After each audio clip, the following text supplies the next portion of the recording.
નમસ્કાર, આપ જોઈ રહ્યા છો નેશન પ્લસ ન્યૂઝ. હું છું આપની સાથે હેતલ ભગત.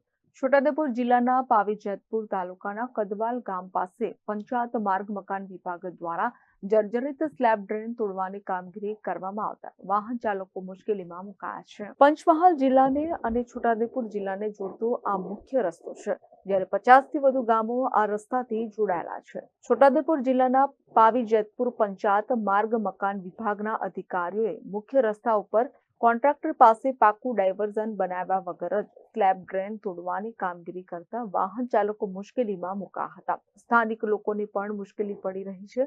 વાહન ચાલકોની આંખમાં ધૂળની ડમરીઓ ઉડતા તેઓ મુશ્કેલીમાં મુકાયા છે. છોટાઉદેપુર જિલ્લાના પાવીજેતપુર તાલુકાના કદવાલ ગામે આ જે નારું બનાવે છે એ નારામાં જે ડાયવર્ઝન બનાવ્યું છે એ કાચું બનાવ્યું છે. મુશ્કેલી પડે છે આમાં કાચા રસ્તાની માટે પૂરણ કરવી જોઈએ અને વ્યવસ્થિત રસ્તો બનાવવો જોઈએ. લાખો રૂપિયાના ખર્ચે સ્લેબ ડ્રેન બનાવવા માટે સરકારે ગ્રાન્ટ મંજૂર કરી ડાયવર્ઝન પહેલા બનાવવાનું હોય છે, પછી કામગીરી શરૂ કરવાની હોય છે. તે માટી કામ કરીને ડાયવર્ઝન શરૂ કરી દેવામાં આવ્યું છે, પરંતુ ડાયવર્ઝન ઉપર 3 જેટલા વળાંક અને સાંકડો રસ્તો છે, ત્યારે ખાડાવાળા ડાયવર્ઝનમાં 2 વાહનો એક સાથે નીકળી શકે તેમ નથી. એસટી બસ અને ભારદારી વાહન પસાર થઈ શકે તેમ નથી. આ પાવીજેતપુર તાલુકાના કદવાલ ગામ છે.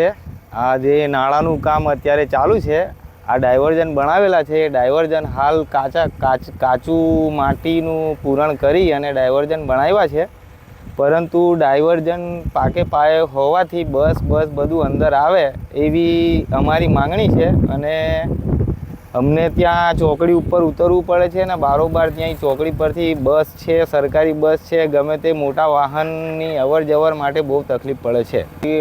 એમ અકસ્માતનો ભય રહે. પંચાયત માર્ગ મકાન વિભાગના અધિકારીઓ આ જગ્યાની મુલાકાત લે તે જરૂરી બન્યું છે. Rehan Patel, nation plus news, Chhota Udaipur. સમાચારોના સતત અપડેટ મેળવવા માટે અમારી નેશન પ્લસ ન્યૂઝની યુટ્યુબ ચેનલને સબસ્ક્રાઇબ કરો, બેલ આઇકન દબાવો અને જોડાયેલા રહો ફેસબુક, ઇન્સ્ટાગ્રામ અને ટ્વિટર પર.